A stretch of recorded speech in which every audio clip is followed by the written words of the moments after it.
Shall I get it out? Yeah, let's do it. Okay, so Borna, you weren't lying. That's ridiculous.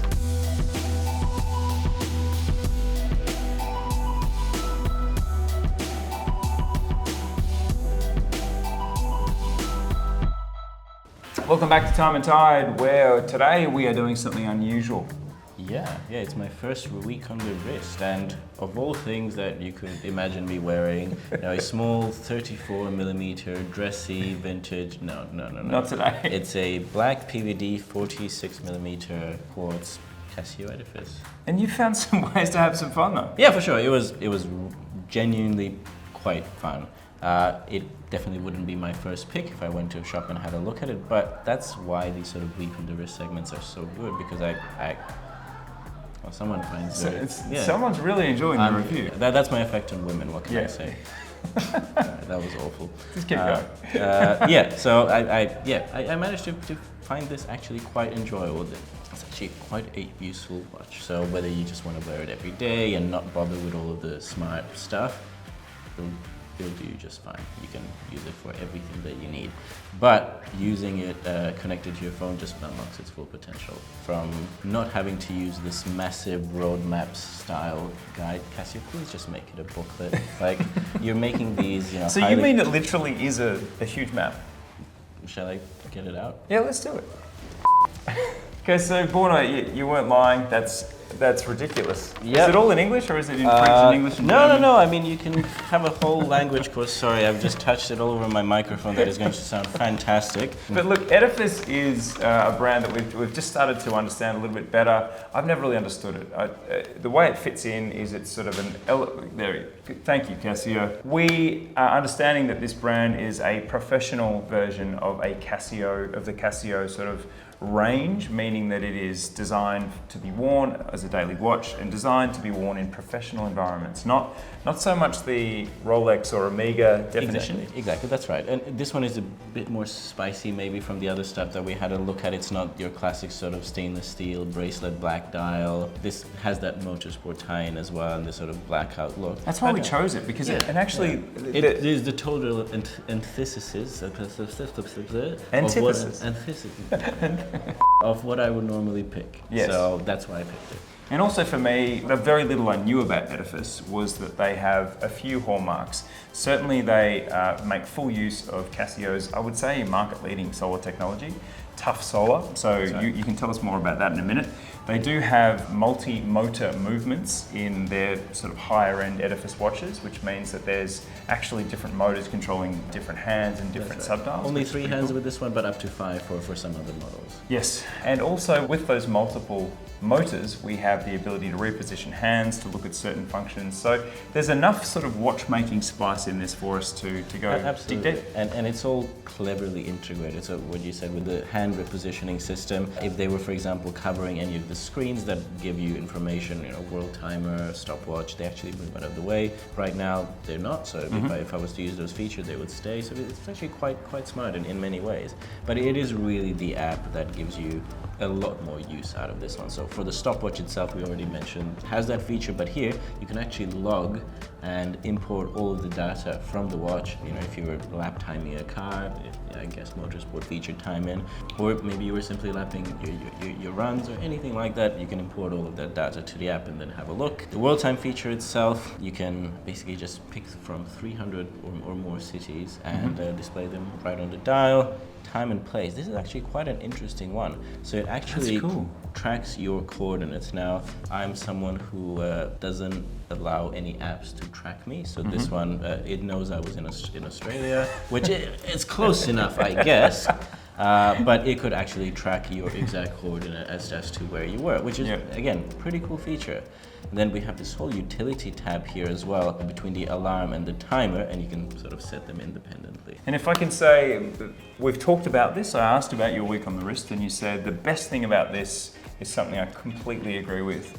It's how you sync it to your phone, because as you know, Borna, you've only just joined the Time+Tide team. It's great to have you here, but you've probably noticed that we've done an abundance of connected watch and smartwatch reviews over the years, and in a lot of them, I admit, the dark secret that I usually fail at the onboarding the app for the watch phase, because I simply have just not, I just don't master those technologies very well. This is quite simple. I think I could probably master this one. I don't think it takes much mastering with those. I just think that it's not so much of a focus for them, that they implement all of these amazing features but spend too little time actually making it easy for you to use them. Yes. So you have to create 20 different passwords, sign away your firstborn, and then it will actually, let you turn on the chronograph or something like that. This one-step process.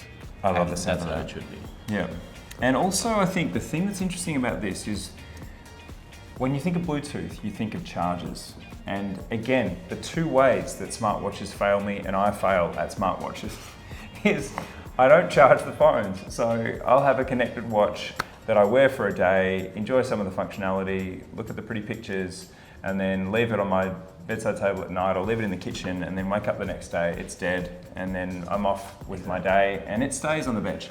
This is a little bit easier. It is a bit easier. And again, going back to that tough solar functionality that you mentioned before, with the rechargeable batteries, on this one you have up to 7 months of battery life on a single charge, and that's while it's connected to Bluetooth, while you're using all of the features, while you're using the light, Casio Classic, of course.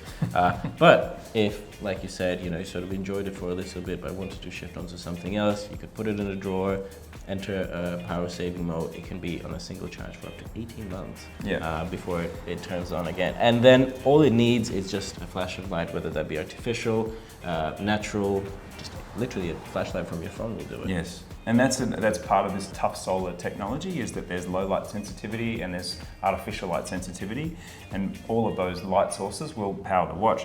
And it's interesting because this is a narrative that's starting to enter and really fringe into Swiss watchmaking.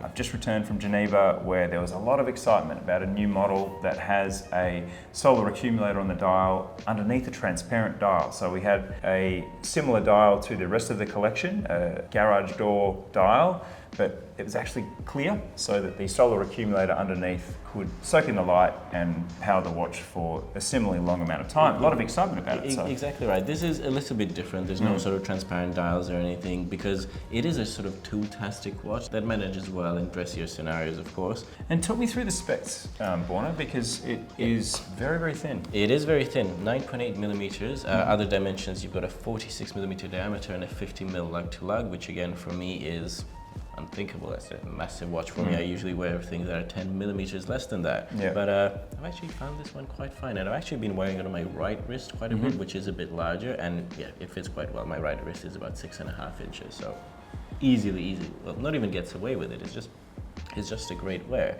And another thing that I really want to commend Casio on, not just for this line, but for some of their others as well. Their sapphire crystals are actually quite lovely. It's beautifully see-through, and it's sort of a weird thing to say, hey look, it's a crystal you can see through. Of course you can, but these are quite lovely, anti-reflective coating as well on them, so great visibility outdoors as well. So the week on the wrist, round it out for me. A lot more fun than I thought it would be. Yep. Basically, as summed up as much as possible. Again, wouldn't be my first pick, but I'm really glad that I picked it, because it sort of opens my eye.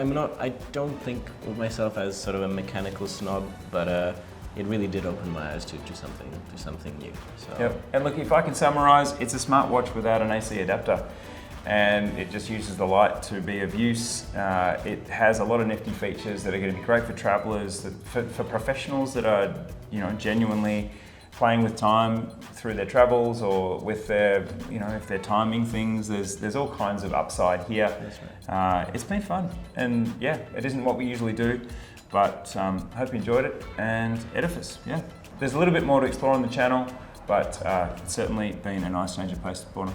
I've had fun. Thanks. We got to finish with the ringtone again. Oh wait.